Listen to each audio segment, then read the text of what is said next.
وأكون للخير العميم مثالا. Yang ketiga, termasuk salah satu di antara perkara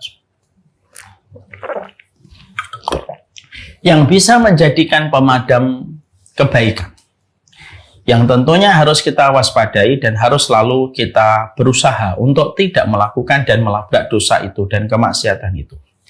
Yang ketiga dikatakan oleh para ulama. Yang ketiga itu adalah perilaku ketika manusia memiliki sebuah karakter, memiliki sebuah sifat, meninggalkan dosa hanya karena dia takut dan khawatir kepada pandangan manusia. Takutnya dia kepada pandangan manusia itu lebih besar daripada ketakutan dia kepada azabnya Allah. Sehingga dari perilaku yang semacam ini akan dijumpai dan akan ditemukan seseorang yang ketika dia bersama dengan keramaian, dia tidak akan melakukan maksiat, tapi ketika sepi, maka dia melanggar kemaksiatan dan dosa karena merasa aman dari pandangan mata manusia. Ini hadis betul-betul membuat kita khawatir, tentunya membuat kita selalu sadar ya, bahwasanya memang banyak hal yang memang belum sempurna pada kehidupan kita. Rasulullah Shallallahu Alaihi Wasallam menyampaikan kepada kita bahwasanya nanti ada seseorang yang datang pada waktu hari kiamat membawa pahala sebesar gunung Tihama. Fayaj'alallahu haba'an mansura. Dalam sekejap dijadikan oleh Allah bagaikan debu yang bertabangan. Seluruh amal yang telah dilakukan susah payah. Dan dia membawa pahala itu sebesar gunung Tihama gedenya. Tapi dijadikan oleh Allah haba, debu kering, berterbangan mansura dan tidak tersisa. Maka pada saat Nabi ketika menerangkan tentang kondisi dan keadaan semenakutkan itu, maka ada seorang sahabat yang bernama Thauban radhiyallahu anhu. Maka Thauban itu khawatir bahwasanya itu bisa menimpa kepadanya. Maka Thauban bertanya, "Sifhum lana ya Rasulullah hatta la nakuna minhum." Sifatilah mereka itu ya Rasulullah supaya kami tidak termasuk sebagaimana sifat mereka. Jangan sampai kami itu memiliki sifat kayak mereka ya Rasulullah. Tragisnya kita kalau sampai beramal susah payah, tapi di hadapan Allah semua amal itu dijadikan bagaikan debu yang berterbangan. Sifhum lana ya Rasulullah. Sifatilah mereka untuk kami ya Rasulullah supaya kita tidak terperosok dengan sifat itu. Lalu Rasulullah mengatakan, sesungguhnya mereka itu sama dengan kalian. Innahum yusalluna kama tusallun. Innahum yasumuna kama yasumun. Wa innahum yatasaddaquna kama annakum tatasaddaqun. Illa annahum idha khalu bimaharimillah intahakuha. Kemudian Rasulullah bersabda, kalau kamu tanyakan, sesungguhnya mereka itu sama kayak kalian. Kalau kalian sholat, mereka sholat. Kalau kalian puasa, mereka puasa. Kalau kalian sedekah, mereka pun sedekah. Kecuali satu, kata Rasulullah. Illa annahum idha khallu bimaharimillah. Kalau mereka sedang sendirian, lalu mereka merasa aman dari pandangan manusia ketika tidak ada satupun orang yang menjumpai dan melihat mereka, pada saat itulah mereka melanggar aturan Allah. Mereka melanggar dosa, mereka melanggar maksiat, mereka melanggar apapun yang dibenci oleh Allah. Yang semua itu tidak pernah dilakukan kalau dia masih berada di depan manusia yang lainnya. Ya. Maka itu yang menjadikan akhirnya mereka dijadikan amal mereka itu sebesar apapun amal yang telah mereka lakukan, dijadikan amal mereka itu tidak tersisa. Fayaj'alallahu haba'an mansura. Dijadikan bagaikan debu yang berterbangan dan tidak tersisa. Dari sinilah kita akhirnya memahami betul. Hadis ini dalam riwayat Tirmidzi, apabila kita baca, pertanyaan kita, siapa di antara kita yang tidak melanggar dosa kecuali sendirian? Nah, tentunya di sini dibedakan. Kalau ada manusia yang memang betul-betul dia tidak takut sama Allah dan takutnya sama manusia, sehingga tidak ada alasan yang dia miliki kalau meninggalkan dosa kecuali karena dia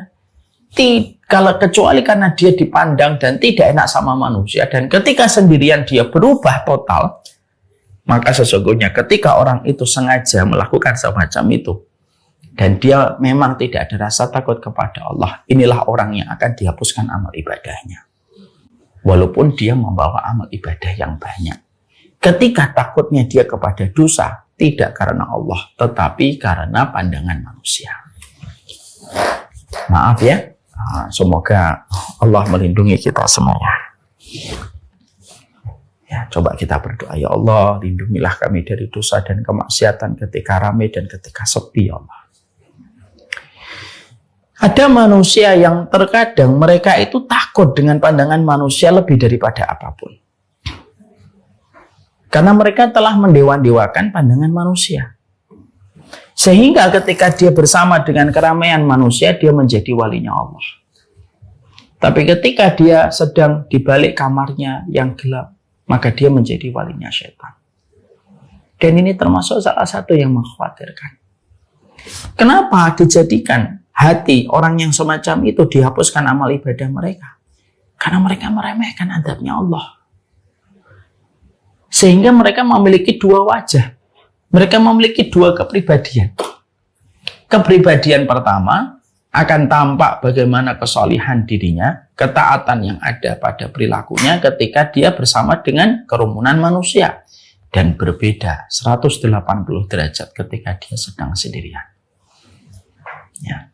Memang kita mengakui, siapa sih di antara kita yang tidak melakukan dosa secara sembunyi-sembunyi? Iya, kita melakukan dosa secara sembunyi-sembunyi. Tapi ingat, kalau ada orang yang meremehkan Allah hanya karena dia sendirian, lalu merasa tidak ada takut-takutnya sedikit pun dia kepada Allah hanya karena sendirian, yang mana ketakutan dia ketika di hadapan manusia jauh lebih besar daripada ketakutan kepada Allah ketika sedang sendirian. Berarti itulah yang menjadikan Allah murka. Dan Allah tidak sudi menerima amal ibadah. Sebesar apapun gunung Tihamah yang dia lakukan ketika beramal solih, Allah tidak ada hajat, Allah tidak mau menerima, dan Allah jadikan bagaikan debu yang berterbangan. Ya. Makanya maaf ya Bapak dan Ibu, jangan sampai kita menjadi orang yang tidak kita sadari kita itu menjadi wali di tengah keramaian, tapi menjadi walinya setan di tengah kesepian. Ya, upaya kita lakukan. Bagaimana caranya Ustadz supaya saya tidak memiliki perilaku yang semacam itu? Setidaknya meminta perlindungan kepada Allah dari seluruh macam fitnah. Mintalah kepada Allah supaya hawa nafsu tidak mendominasi kita dan tidak merajai pada kehidupan kita. Dan yang ketiga, minimalisir kesendirian kita. Kalaulah setiap kesendirian kita itu bisa menjerumuskan kita kepada setiap perilaku kemaksiatan. Ya.